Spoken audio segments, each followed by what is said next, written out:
जय जगन्नाथ दर्शक बंधु चलतु जानिबा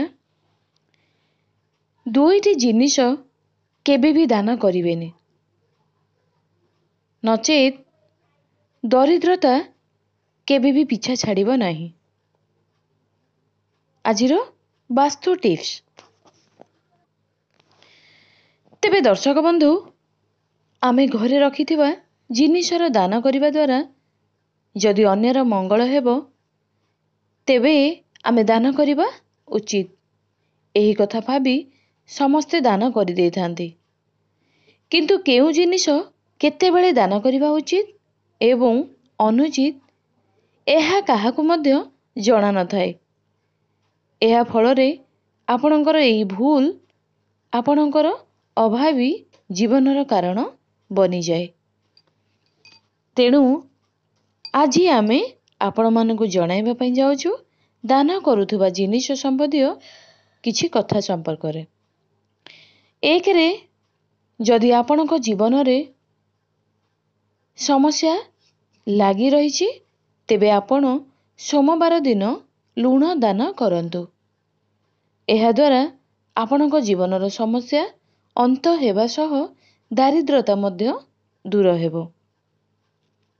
दुई रे जदि आपण गुड़र दान करूचंती तेबे आपणकर संपर्क भल एवं मजबूत होइथाय।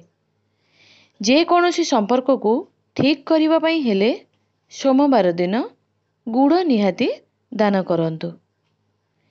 तीन रे जदि आपणकर आत्मविश्वास कमिबारे लागुची तेबे आपण राशिर दान निहाती करंतु सोमवार दिन।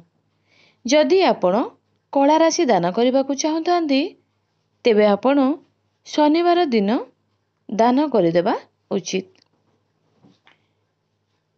चारि रे घियो दान करिबा फलरे बीमारी दूर होइथाय।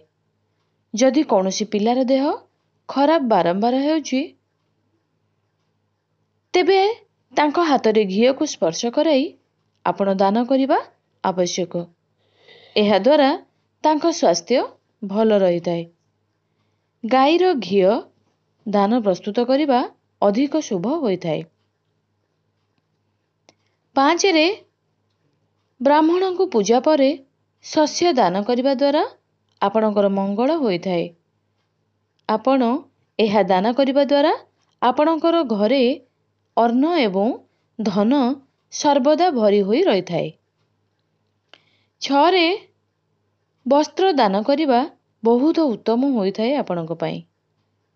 आपण जदि अन्य जनक मुहरे दान देई हस फुटाई परिबे तेबे आपणक जीवन रे मध्य भगवान हस खुशी भरी देइथांती। सात रे आपण दान देवा निहाती भावरे उचित, कारण यह सबुठारु शुभ होइथाय।